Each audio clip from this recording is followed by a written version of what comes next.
Nossa história é feita de luta, resistência e beleza. Uma história que pulsa nas nossas ruas, na nossa música, na nossa comida, na nossa identidade. Hoje, vamos ouvir vozes que mantêm viva a força da cultura negra. Eu sou Luciana, neta de Dona Lau, mestra em ensino em relações étnico-raciais. Eu sou a professora Giovânia Oliveira da Pureza, sou filha de Benedito da Pureza e de Maria de Lourdes Oliveira, sou mãe de Glenda e Lara, sou mulher preta, periférica, eu sou povoada num território de identidade, Vale do Jiquiriçá, atuo na educação antirracista, sou uma mulher militante, ativista das questões étnico-raciais. Oi, meu nome é Stephanie, sou estudante de psicologia e atuo na elevação da autoestima de mulheres e homens através das tranças. Sou Patrícia Santiago, mulher preta, mãe, professora e coordenadora pedagógica do Colégio Maria Cândida, mestra em Educação de Jovens e Adultos e doutoranda em Educação Científica e Formação de Professores. Sou o professor José Newton Alves, morador de Itiruçu, nasci e fui criado aqui em Itiruçu. Atuo na educação do município, sou professor da rede municipal de ensino, mas também tenho passagem pela rede estadual. Meu nome é Diego Menezes, eu sou mestrando em capoeira e represento a Associação de Capoeira Guerreiro de Palmares, na Bahia. Bem, eu me chamo Robert, estou aqui com Luciana. Luciana é neta de Dona Lau e é pesquisadora das relações étnico-raciais desde 2005. E nessa oportunidade nós queremos perguntar a ela quem é Dona Lau e a sua importância. Então, Robert, é um prazer estar com vocês, contribuindo com esse trabalho riquíssimo sobre culturas negras. Dona Lau é símbolo de resistência, é símbolo de cultura, é símbolo de memória. É conhecida como Dona Lau, mas que se chamava Anália Ribeiro de Souza, minha avó. E eu trago essa referência como Luciana, neta de Dona Lau, porque foi com ela que eu aprendi a discutir relações étnicas num espaço muito próprio, que foi ao lado do fogão a lenha, ela fazendo chás, né, com a sua sabedoria ancestral.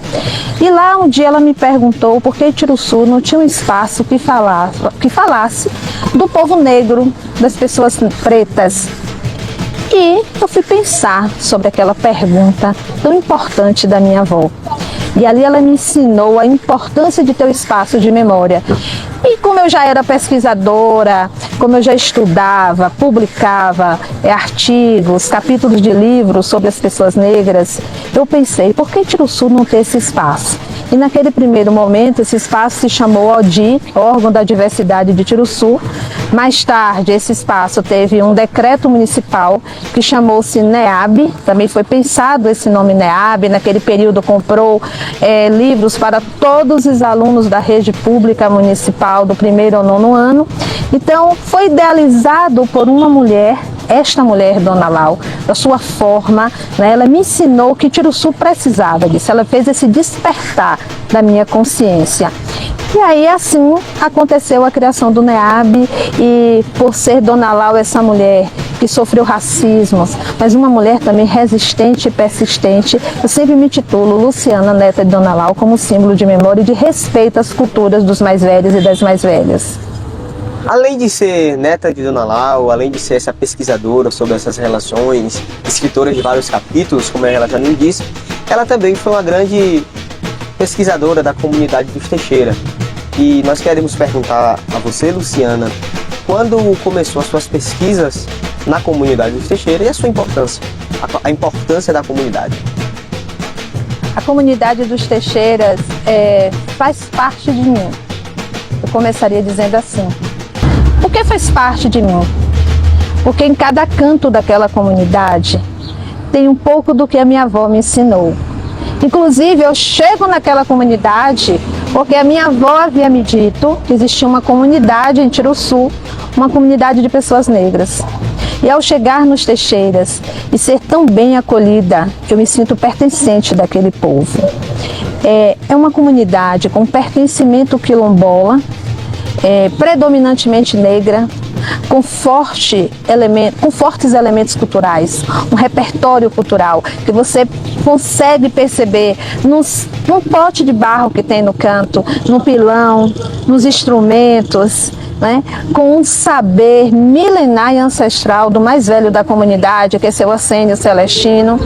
E aí eu começo a pesquisar essa comunidade em meados do ano de 2013 e escrevi muito sobre essa comunidade, atualmente escrevo também sobre essa comunidade.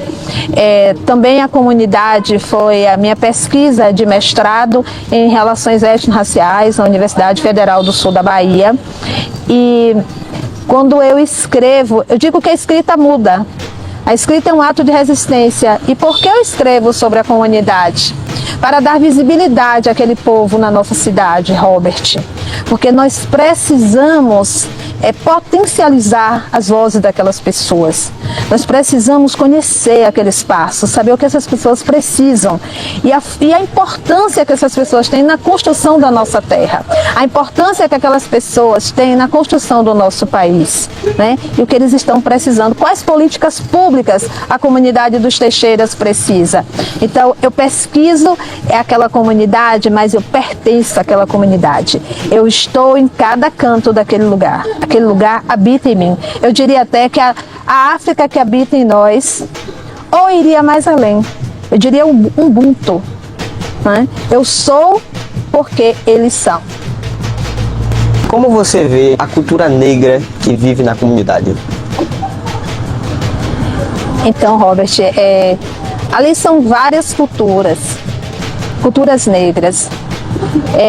Nós podemos ver a cultura negra no mais velho da comunidade, seu Assênio Celestino, na mais velha da comunidade, Dona Maria, em cada pessoa que caminha por aquela comunidade, em cada traço, em cada legado, em cada história, em cada vivência, em cada canto, em cada história contada, em cada caos narrado. Nós podemos ver aquela cultura negra nos sabores que tem aquela comunidade, nas rezas que tem na comunidade, na fonte que tem naquela comunidade, no plantio, no ato de sobrevivência que eles trabalham nas roças. Nós podemos também pensar de que forma essas culturas negras estão sendo tratadas, preservadas, estão sendo cuidadas. Nós precisamos ter um cuidar muito específico com aquela comunidade. É uma comunidade que é um memorial riquíssimo para a nossa terra. Nós precisamos entender que aquelas pessoas precisam de políticas públicas também. Que aquelas pessoas não podem sofrer racismos cotidianos, né? Que em pleno século XXI, nós ainda estamos vivendo o racismo, os racismos. Aquelas pessoas sofrem por racismo ambiental, racismo institucional, racismo estrutural. Nós precisamos derrubar essa muralha que ainda existe. E nós precisamos fazer um levante e dizer: viva as culturas negras da comunidade dos Teixeiras, da comunidade quilombola. Eu costumo dizer que os Teixeiras é o quilombo de Tiruçu. E é o quilombo que precisa ser fortalecido. Nós precisamos gritar fortemente que esse quilombo não deve, não pode acabar. E para não acabar, nós precisamos de vocês, nós precisamos do trabalho de vocês. E o grande movimento de tudo isso está na educação. Se a educação se movimentar no sentido de romper ciclos, romper os racismos, a comunidade dos Teixeiras terá para sempre as suas culturas vivas. Qual foi a sua maior lembrança da comunidade dos Teixeiras? O ponto assim mais forte, a minha memória afetiva que me move até hoje foi no primeiro momento que eu cheguei na comunidade. Eu ali estava como uma desconhecida, uma estranha, e fui tão bem recebida no primeiro momento. E lá eu encontrei um senhor que naquela época era o mais velho da comunidade, o senhor José Luiz, já falecido, e Dona Anália, também falecida, ambos em memória. Eu tenho essa memória de sentar debaixo de uma árvore, num banco, e Dona Anália e seu José Luiz me contar as histórias dos Teixeiras, como tudo começou ali, como eles chegaram ali. Essa é a memória mais forte que eu tenho daquela comunidade, e essa é a missão mais presente e a memória afetiva mais presente no meu coração. Eu preciso e continuo fazendo por aquele povo, porque eu tenho por aquele povo uma rede de afetos, uma rede de amor. E é por esse amor que eu combato, que eu luto, que eu resisto e resisto contra todas as formas de violência com a comunidade dos Teixeiras. Muito obrigado, queremos agradecer a Luciana pela sua participação.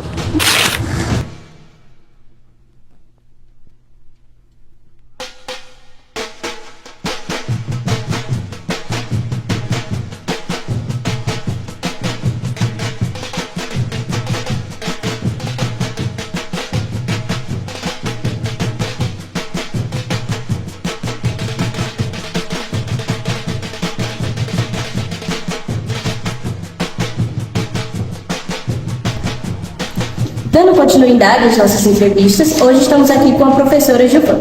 Professora Giovana, como surgiu o NEAB?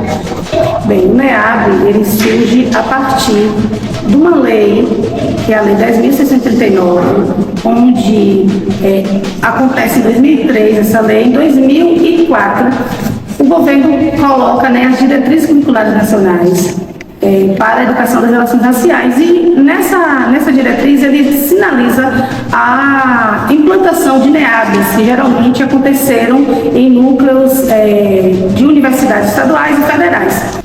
O NEAB de Sul, ele é implementado como um NEAB municipal em 2014. Então, na gestão do governo Wagner Novaes, é implementado esse NEAB, que é o Núcleo de Estudo Afro-Brasileiro e Indígena de Itiruçu, e eu começo a atuar nesse NEAB em 2017. Então, o NEAB, ele é uma ação afirmativa que já era proposta nas diretrizes curriculares nacionais do governo federal, quando implementou a Lei 10.639, obrigando a todas as unidades escolares a trabalhar com a cultura afro-brasileira.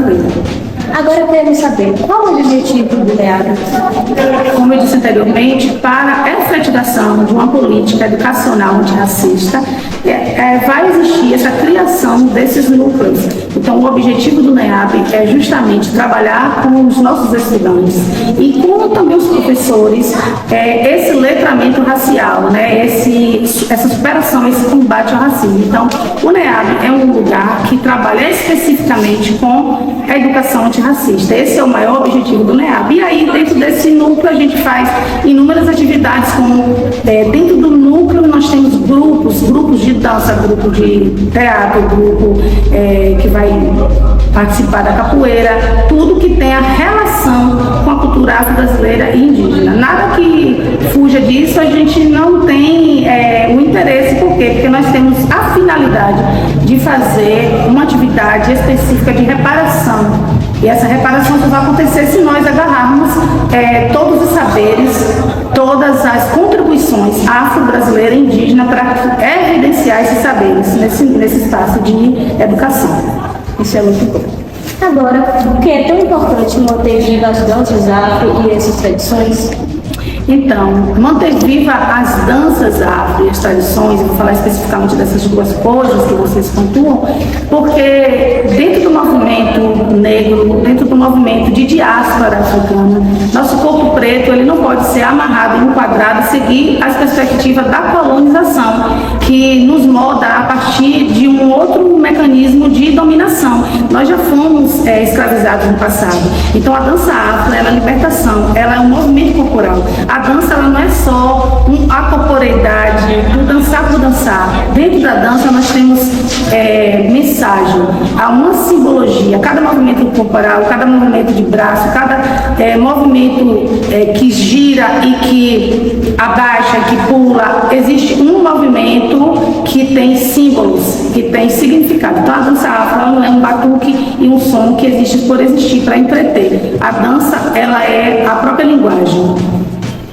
Vocês já enfrentaram algum preconceito ou falta de apoio? Se sim, como superaram?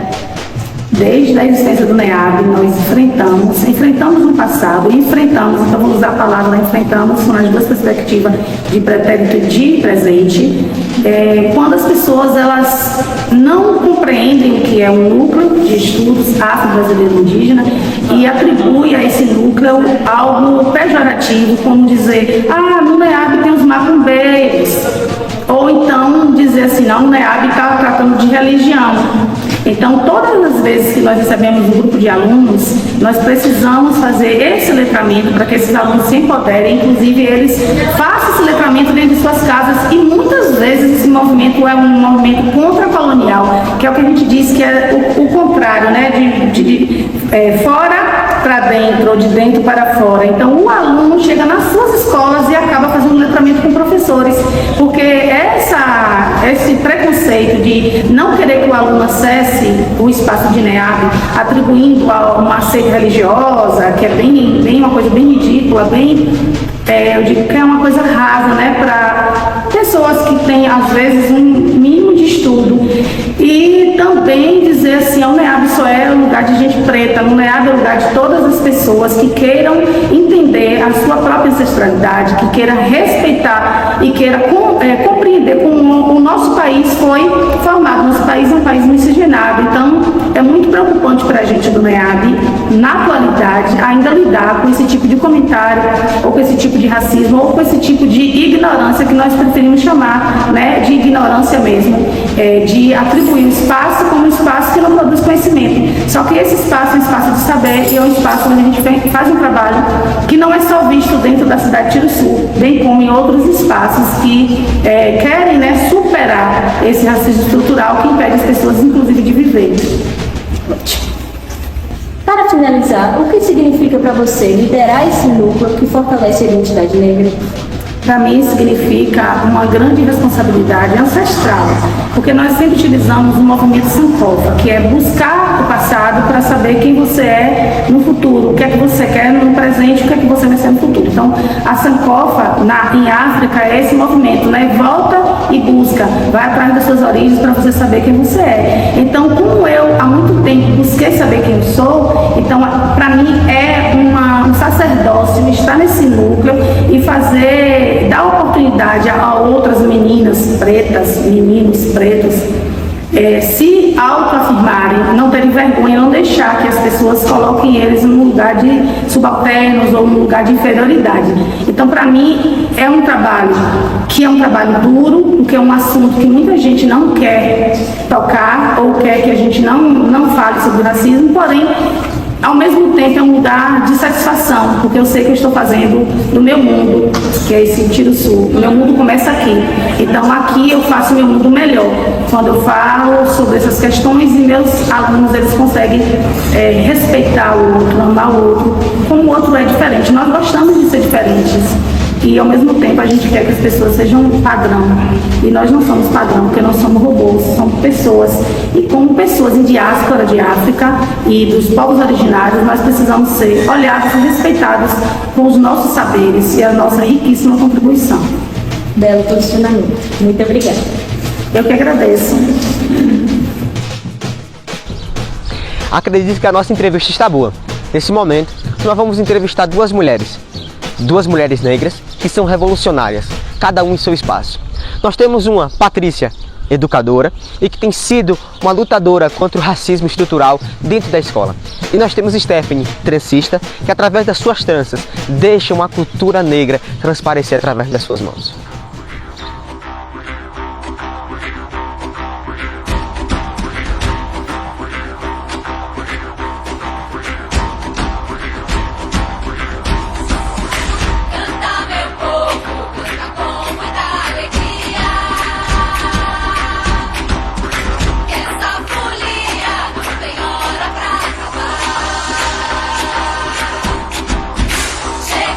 Estamos dando continuidade à nossa entrevista, agora com Stephanie, que trabalha com tranças. Seja bem-vinda, Stephanie. Obrigada.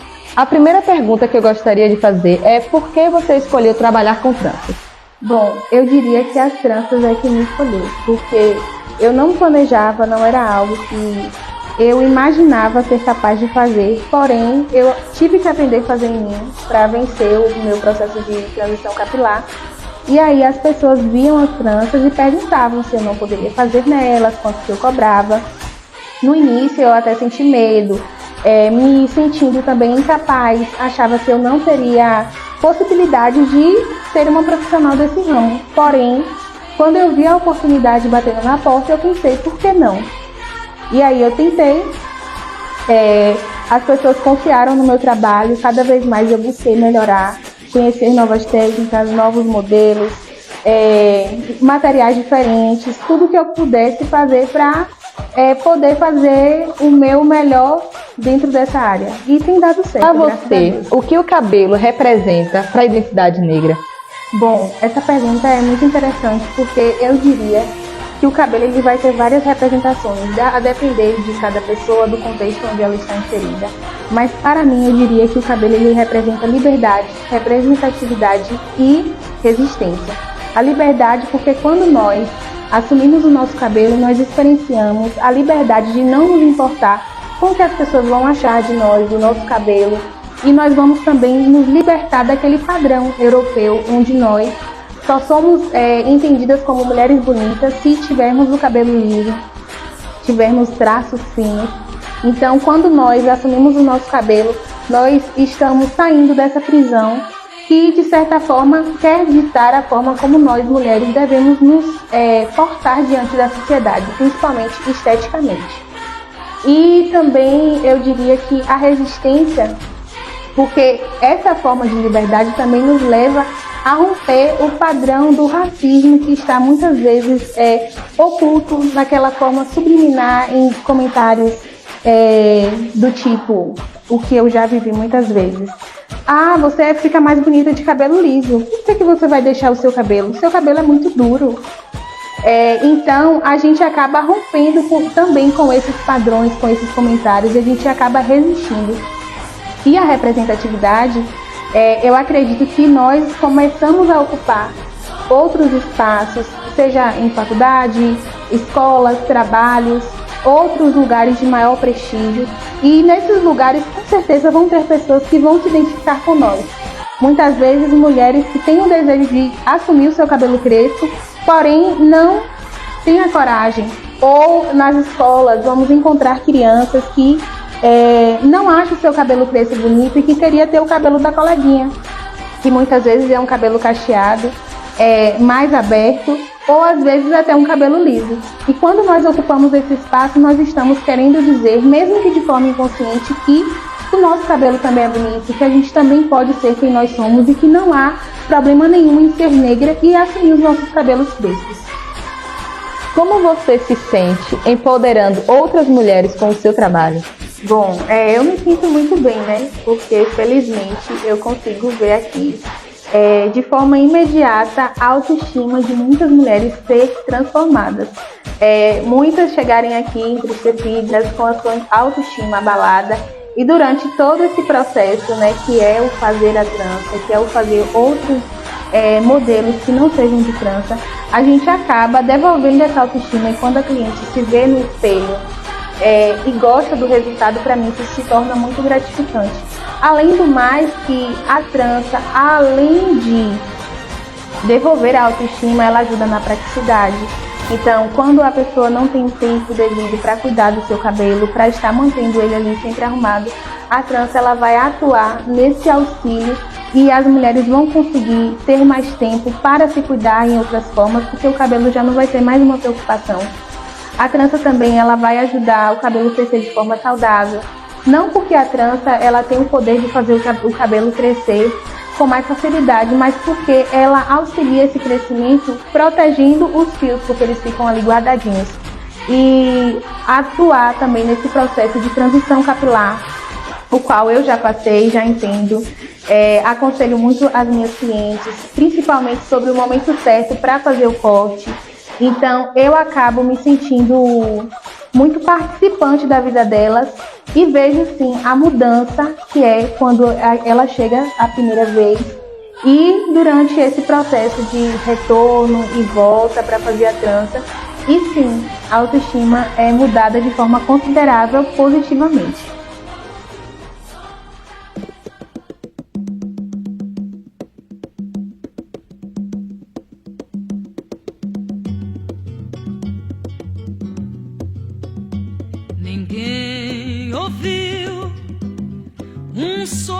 Dando continuidade às nossas entrevistas, hoje estamos aqui com a nossa professora Patrícia. Professora, a senhora já viveu alguma situação de racismo? Se sim, como a senhora reagiu? Sim, já vivenciei várias situações de racismo e vou exemplificar. Eu estava em uma loja e ao adentrar, nenhum dos atendentes vieram se reportar a mim. Mas no mesmo momento entrou uma pessoa de cor branca e apareceram atendentes para atender a pessoa, né? Então, como é que eu agi? Eu não comprei na loja, mas procurei a dona da loja para que pudesse me posicionar enquanto mulher negra da situação que ali estava acontecendo. Eu acredito que a gente tem que se empoderar e trazer realmente isso a público para que situações assim venham a ser sanadas, né? E não possam mais acontecer. Ótima atitude. Como você enxerga a posição da mulher negra no mundo da educação? Eu enxergo de uma forma que ela se manifesta como resistência, como protagonismo e também contribuindo para uma sociedade mais justa e igualitária, né? De que forma? Quando eu falo de resistência, passando pelas barreiras históricas. A gente vem num período histórico de vivências da escravidão, né, de vivências de desigualdade. Então, a luta por direitos, a representatividade da mulher negra na educação, isso vem com muita força, né? E a gente só consegue através de vivências do que os nossos antepassados já conseguiram, né? Quando eu falo protagonismo, mostrando também que tem potencial, a mulher negra tem potencial, a mulher negra tem valor e valor intelectual, que pode ocupar diversos espaços na sociedade, né? Eu penso que a contribuição no mundo da educação pensando a mulher negra como um motor de transformação social, né? Isso é um belo posicionamento. Para finalizar, qual conselho a senhora daria para as mulheres negras que sonham com posições de liderança? Eu acredito que a voz da mulher negra, ela é uma voz valiosa, né? E precisa ser empoderada. Então, o conselho que eu dou é busque conhecimento, né? Forme redes de apoio porque é necessário, né? Não hesite em ocupar espaços, os espaços estão aí, são para todos, né? E acredite em si, acredite no seu potencial, busque seus direitos, né? Se valorize enquanto mulher. Eu acredito que dessa forma você vai poder ser inspiração e criar um legado poderoso para a nossa sociedade. Ótimo, muito obrigada. Oi, gente, estamos dando continuidade à nossa entrevista agora com o professor Jusenilton Alves. Como que a educação pode combater o racismo estrutural? Olá, tudo bem? Então, muito boa a sua pergunta. A educação, de um modo geral, pode combater o racismo estrutural a partir do engajamento de todos os atores envolvidos no processo educacional, desde os professores, às equipes gestoras, aos coordenadores, que devem se mobilizar por meio de projetos interdisciplinares envolvendo todas as disciplinas no combate ao racismo estrutural que também está presente nas escolas. O racismo estrutural nas escolas, ele acontece, por exemplo, por meio de brincadeiras, onde a gente chama de racismo recreativo, através de brincadeiras muitas vezes por parte de quem está desenvolvendo aquela brincadeira, né? Não é intencional, não tem uma intenção de agir dessa forma e de te menosprezar pela sua cor, é apenas uma brincadeira. Não é uma brincadeira. Mesmo aquela pessoa, aquele sujeito que pratica o racismo recreativo, ele está fortalecendo cada vez mais o racismo estrutural que está presente em todos os âmbitos da sociedade, inclusive dentro da escola, por meio de brincadeiras de bullying.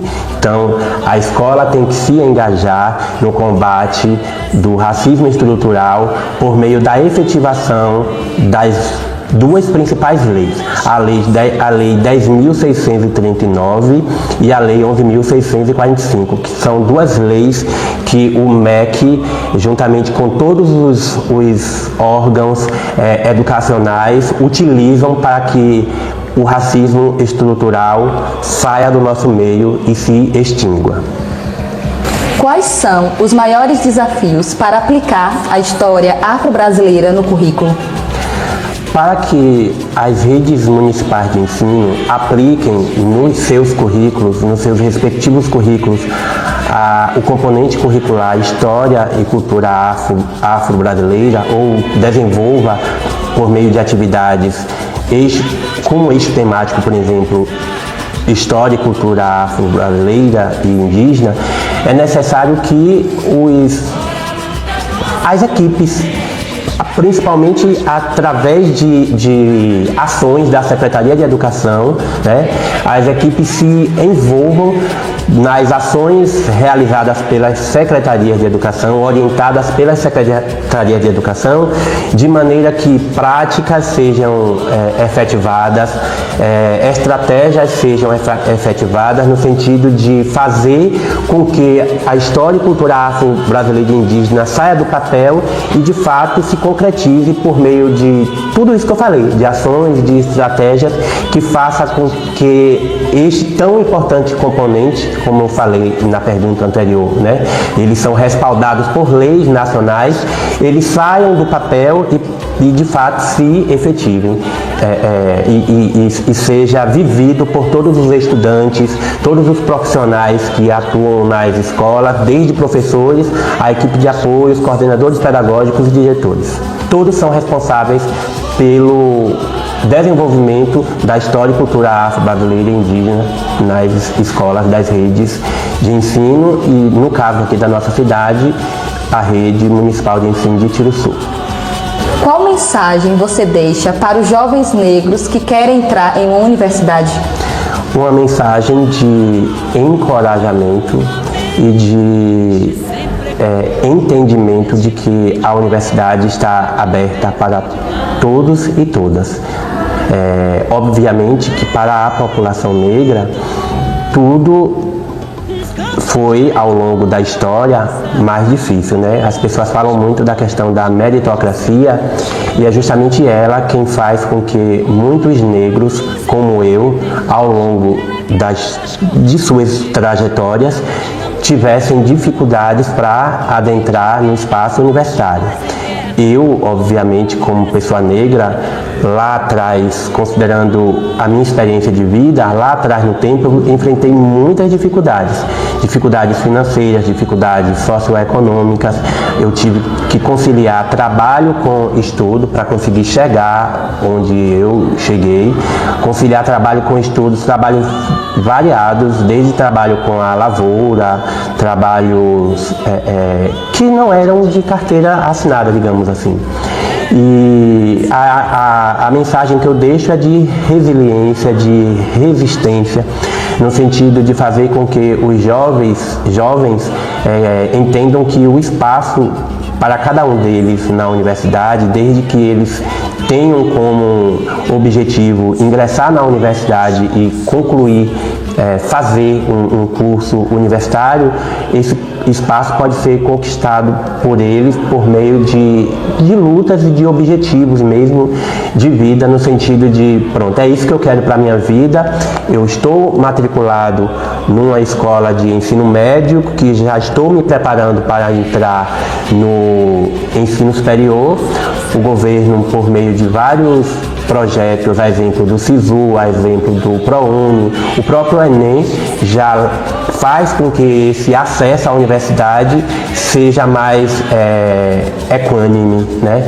faz com que as pessoas tenham mais oportunidade hoje de entrar nos cursos universitários que desejam. Obviamente que vai haver um ou outro curso que a concorrência é maior, mas você, enquanto jovem que deseja entrar na universidade, vai ver aquele que de repente melhor favoreça para que o seu ingresso seja exitoso e que você conquiste os seus sonhos dentro das suas perspectivas, né? Então, é ter mesmo o desejo e seguir firme naquele propósito, sendo orientados pelos professores, pelas equipes da unidade escolar que eles estão, de forma que eles consigam, a partir das orientações dessas pessoas, conquistar os seus objetivos e construir uma carreira também acadêmica. Nós falamos aqui sobre diversas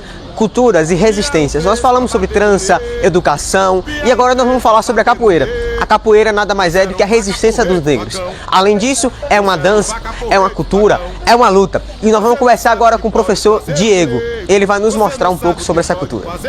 Troca as mãos pelos pés, os pés pelas mãos, troca as mãos pelos pés, os pés pelas mãos, troca as mãos pelos pés, os pés pelas mãos, troca as mãos pelos pés, os pés pelas mãos. Tapa na cara, rasteira no chão, tapa na cara, rasteira no chão. Você não sabe o que pode fazer o medo. Muito bem, dando continuidade aqui com as nossas entrevistas, eu estou aqui com o mestrando Diego. Ele é responsável legal pela Associação Guerreiro dos Palmares aqui na Bahia e atualmente está atuando aqui em Tiruçu como professor de capoeira. Nesse momento nós queremos perguntar a ele como e quando a capoeira entrou na sua vida. Olá, Robert. A capoeira entrou na minha vida no ano de 1998, na cidade de Medina, Minas Gerais, através de um projeto do estado chamado Toriba, que tinha várias modalidades esportivas, como karatê, handebol, futsal, capoeira. Quando comecei eu não sabia que tinha capoeira, não sabia nem da existência da capoeira na realidade. Comecei fazendo karatê. Só que um dia depois do treino eu fiquei um pouco mais depois da aula para assistir o que viria depois e vi, né, a capoeira, o pessoal se organizando ali. Quando começou a roda eu senti aquela energia diferente, gostei muito.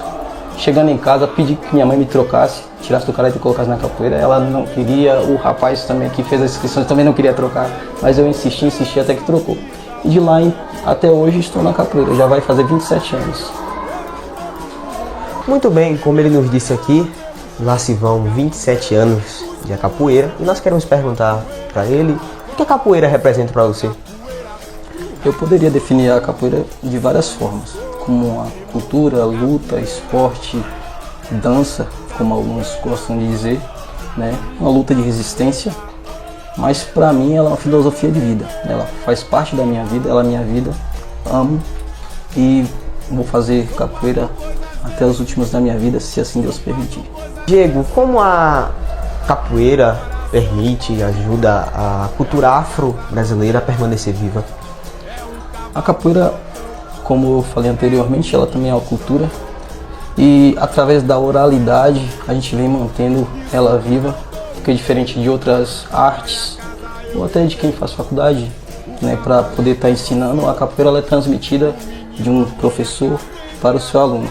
Então a gente vem mantendo os elementos passando de um para o outro.